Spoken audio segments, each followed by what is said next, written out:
السلام عليكم ورحمة الله وبركاته طلاب الصف الثاني إعدادي.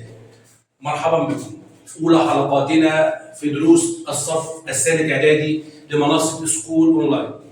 طيب أول درس عندنا بيتكلم عن خواص التناسب. هنتكلم أول حاجة عن التناسب. هو تناسب ما بين كميتين أو أكثر أو معدلين أو أكثر. يعني كميتين أو أكثر، معدلين أو أكثر. دول كميتين A على B بتساوي السعر دي. دول كميتين متساويتين متناسبتين. هنعرف معنى الكلام ده بعدين. انا عندي اول حاجه اول خاصيه واهم خاصيه حاصل ضرب الطرفين بيساوي حاصل ضرب الوسطين. بمعنى انا عندي A على B بتساوي السعر دي. تمام؟ طيب لما اضرب ال A في ال D هيبقى ال A دي بيساوي ال B في ال C. ركز معايا في دول. حاصل ضرب الطرفين بيساوي حاصل ضرب الوسطين، وخدناها في اولى اعدادي مش جديده علينا. طيب اول سؤال يجي لي زي في القصه دي، اوجد قيمه اكس. طب قبل ما اتكلم في الحاجات انا هتكلم في حاجه ثانيه. A و B و C و D قال لي كميات متناسبه. ركز في الكلمه دي قوي، كميات متناسبه. ده معناه ايه؟ ده يسمى الاول المتناسب، وده يسمى الثاني المتناسب، الثالث المتناسب، الرابع المتناسب. طالما قال لي كميات متناسبه يبقى الاول على الثاني بيساوي الثالث على الرابع. يعني A على B بتساوي C على D. رجعت لنفس النظريه. قال لي كميات متناسبه يبقى الاول على الثاني بيساوي الثالث على الرابع. في سؤال بيقول لي اوجد قيمه اكس. اوجد قيمة اكس حتى تصبح كميات متناسبة.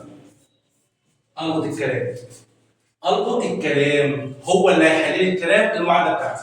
كميات متناسبة يعني ايه بقى؟ 2 و3 واكس و9. طب ما ده الأول، الثاني، الثالث، الرابع. 2 على 3 بتساوي اكس على كام؟ على 9. يبقى 2 على 3 بيساوي اكس على 9. وعندي القاعده بتاعتي حاصل ضرب الطرفين بيساوي حاصل ضرب الوسطين. فيما معنى 3 في اكس بكام؟ ب 3 اكس بيساوي 2 في 9 ب 18. انا عايز قيمه اكس برضه، هقسم على كام؟ معامل اكس اللي هو الثلاثه، هقسم على كام؟ على الثلاثه. ده راح مع ده يبقى اكس بتساوي كام؟ 18 على 3 فيها كام؟ فيها 6. جبت له الاكس اللي هو عاوزها، اكس بكام؟ ب 6. سؤال ثاني، خد بالك اكس كانت هنا رقم 3. نفس الفكره هي نفس الفكره. دلوقتي عندي اكس و5 و6 و15. الاول على الثاني بيساوي الثالث على كام؟ على الرابع. الاول على الثاني بيساوي الثالث على الرابع. طيب معناه ان اكس على 5 بتساوي كام؟ 6 على 15. حاصل ضرب الطرفين بيساوي حاصل ضرب الوسطين. معناها ان 15 اكس بتساوي 5 في 6 ب 30. ما جبتش قيمه اكس. هقسم على معامل اكس اللي هو كام؟ 15. اللي هو كام؟ 15 في الطرفين. 15 راح مع 15. يبقى اكس بتساوي كام؟ 30 على 15 فيها كام؟ يبقى اكس بتساوي 7 2. اكس بتساوي 2. دي نفس الطريقه. جاب لي كميات متناسبه بس قال لي اكس ناقص 1 و3 و10 و6 ولا فرق معايا. نفس الطريقه اللي بستخدمها فوق هستخدمها تحت. بس ده كله بالنسبه لي رقم 1. يبقى اكس ناقص 1 على ال3 بيساوي 10 على ال6. اكس ناقص 1 على ال3 بيساوي 10 على كام؟ ال6.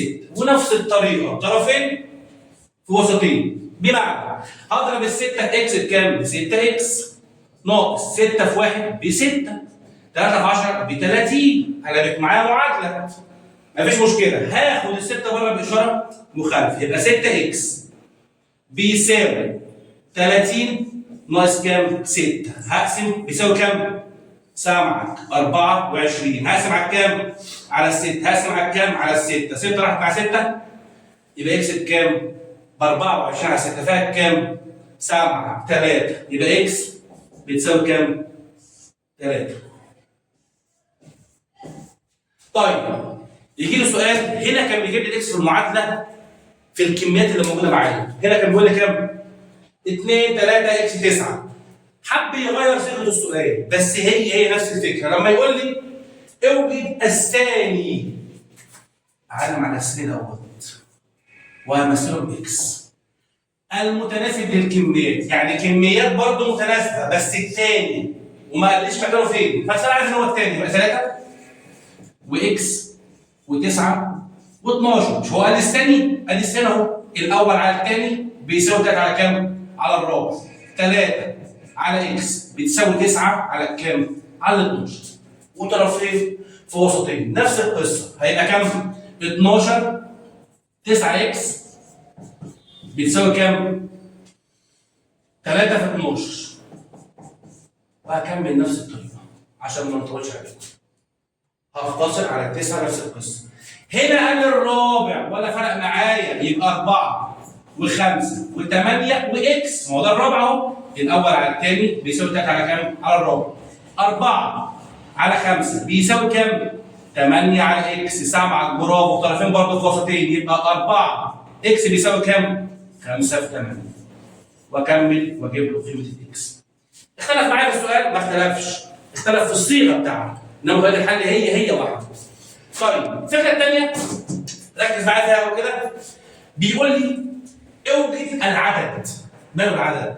العدد ده انا ما اعرفوش، هو بيقول لي اوجده، هسميه اكس. فرض العدد اكس.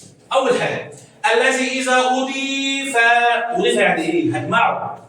قال لي طرح هطرحه. هو هنا بيقول لي ايه بقى؟ اوجد العدد الذي اذا اضيف يعني هجمع الى حدي. لغه عربيه، حدي مثنى. الحدين دول 5 على 9، هضيف لهم ايه؟ العدد اللي هو اسمه اكس، هضيف اكس ليهم تصبح كام؟ 2 على 3. هنا هكون المعادله 5 زائد اكس لحدين 9 زائد اكس بتساوي 3 2 على 3. نفس الطريقه، طرفين في وسطين. 3 في 5 ب 15.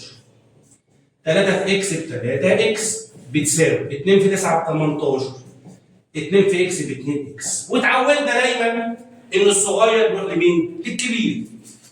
بس هنا اتعمل في الاكس، كام السؤال عندي؟ 2 اكس. تروح لمين؟ للكبير اللي هو كام؟ 3 اكس. ما ارجعش فاضي. اخد الرقم الثاني الناحيه الثانيه. اللي بقى عندي هنا كام؟ 3 اكس. مين اللي راح له؟ سالب 2 اكس بعكس الاشاره. عشان عدى يساوي بيساوي. اللي بقى هنا ال 18 ناقص كام؟ ال 15. 3 اكس ناقص 2 اكس بكام؟ باكس. بتساوي 18 ناقص 15 بكام؟ ب 3. ولحد هنا ده الجزء الاول في الحصه الاولى. انتظروا الجزء الثاني، مستنيكم.